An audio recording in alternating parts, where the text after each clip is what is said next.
کیونکہ میں اپنے پوتے کے حوالے سے بہت کچھ سمجھ سکتا ہوں۔ اگر آپ سمجھ رہے ہیں تو پھر میری ایک گزارش اور ہے، فرمائیے۔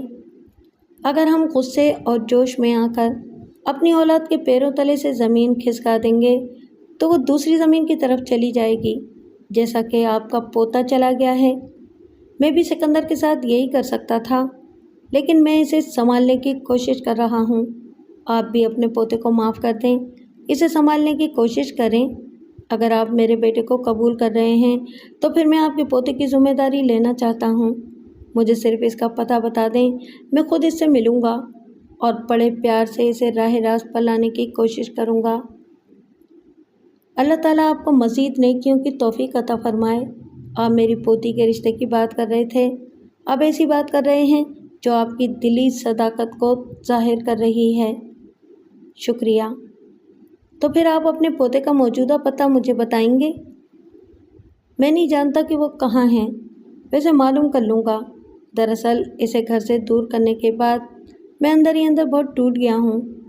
آخر اپنا خون ہے، ہم اور آپ دونوں ہی بزرگ ہیں، دونوں ہی بڑے ہیں، تو ہمیں بڑی نادانی سے اپنی اولاد کی بہتری کے لیے اقدامات کرنا ہوں گے۔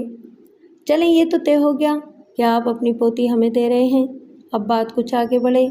سعدیہ نے مجھے آپ کے گھر آنے سے منع کیا تھا، لیکن بارات لے کر تو مجھے آنا ہی ہوگا۔ مجھے کوئی اعتراض نہیں ہے، اس لیے کہ ہم شرعی طور پر نکاح پڑھوا رہے ہیں، کوئی غلط کام نہیں کر رہے، اس لیے آپ بارات لے کر آئیں، لیکن بہت سادگی سے۔ درست ہے، میں اپنے بیٹے کو چند قریبی رشتہ دار کو ساتھ لے کر آؤں گا، اور وہ تعداد میں زیادہ سے زیادہ 20 یا 25 ہوں گے۔ میں چاہتا ہوں ابھی آپ شادی کی تاریخ طے کر دیں۔ میں سمجھتا ہوں کہ آپ کے موجودہ حالات اتنی جلدی شادی کے متحمل نہیں ہوں گے۔ اس سلسلے میں آپ کی مالی طور پر مدد کرنا چاہوں گا، تو یہ بات آپ کی شرافت اور آپ کے مزاج پر گراں گزرے گی۔ آپ نے میرے بارے میں درست رائے قائم کی ہے۔ آج کا زمانہ ایسا ہے کہ لڑکیاں جب ملازمت کے لیے باہر نکلتی ہیں تو اس کا مطلب صرف یہ نہیں ہوتا کہ وہ گھر کے اخراجات پورے کر رہی ہیں، وہ اپنے بزرگوں پر بوجھ نہ بننے کے لیے اپنی ماہانہ تنخواہ سے شادی کے لیے کچھ رقم جمع کرتی ہیں، پھر اسی رقم سے وہ ایک دن بیاہ دی جاتی ہیں۔ اس پر تو آپ کو اعتراض نہیں ہونا چاہیے۔ ہاں، اب تو دور ہی ایسا آ گیا ہے، لڑکیوں کو بھی پانی پینے کے لیے خود ہی کنواں کھودنا پڑتا ہے۔ ویسے میری ہونے والی بہو کو اب ملازمت نہیں کرنی چاہیے، لیکن حالات کہتے ہیں کہ بہو بننے تک وہ ملازمت کر سکتی ہے۔ اس لیے اب میں ایک فرم کے مالک کی حیثیت سے اپنی ملازمت کرنے والی کارکن کے سلسلے میں کوئی بھی فیصلہ کر سکتا ہوں۔ کیا آپ اس سے انکار کریں گے؟ نہیں، بحیثیت مالک جو بھی آپ فیصلہ کریں گے اس سے مجھے انکار نہیں ہوگا۔ شکریہ۔ میں اپنی ہونے والی بہو کو ماہانہ تنخواہ کے حساب سے 1 برس کی تنخواہ یکمشت دینا چاہتا ہوں۔ شرط یہ ہوگی کہ سعدیہ شادی کے بعد بھی اس وقت تک یہاں ملازمت کرتی رہے گی جب تک میری دی ہوئی پیش کی رقم وصول نہ ہو جائے۔ یہ بالکل جائز اور معقول بات ہے یا نہیں؟ بالکل معقول ہے، کیونکہ میری پوتی شادی کے بعد آپ کی بہو ہونے کے باوجود ملازمت کرتی رہے گی۔ پھر آپ کی تمام رقم ادا کرنے کے بعد وہ اور آپ فیصلہ کریں گے کہ وہ آگے بھی ملازمت کرے گی یا نہیں۔ یہاں تک تمام معاملات طے ہو گئے۔ اب آپ سے گزارش ہے کہ 15 دن کے اندر اندر شادی کی تاریخ دیں۔ انہوں نے حیرانی سے پوچھا، اتنی جلدی؟ جی ہاں، آپ کچھ میری بیماری اور پریشانی کا بھی خیال کریں، اس بات کا بھی خیال کریں کہ جس طرح میں آپ کے پوتے کو سنبھالنا چاہتا ہوں، اسی طرح آپ کی پوتی یعنی میری بہو میرے بیٹے کو سنبھالے گی۔ کیا ہمیں نیک کام میں دیر کرنی چاہیے؟ آپ تو مجھے لاجواب کر رہے ہیں۔ ایک تو آپ نے اسے سال بھر کی تنخواہ دینے کی ایسی شرط پیش کی ہے جسے میں انکار نہ کر سکوں، اور انکار نہ کرنے کے نتیجے میں میری حیثیت ایسی ہو گئی ہے کہ اب میں 15 دن کے اندر تاریخ دے سکتا ہوں۔ فاروق احمد نے کہا، ان 15 دنوں میں 2 جمعے کے دن ہیں، اور جمعے کا دن مبارک ہوتا ہے۔ بے شک، آپ دوسرے جمعے کو مغرب سے پہلے بارات لے آئیں۔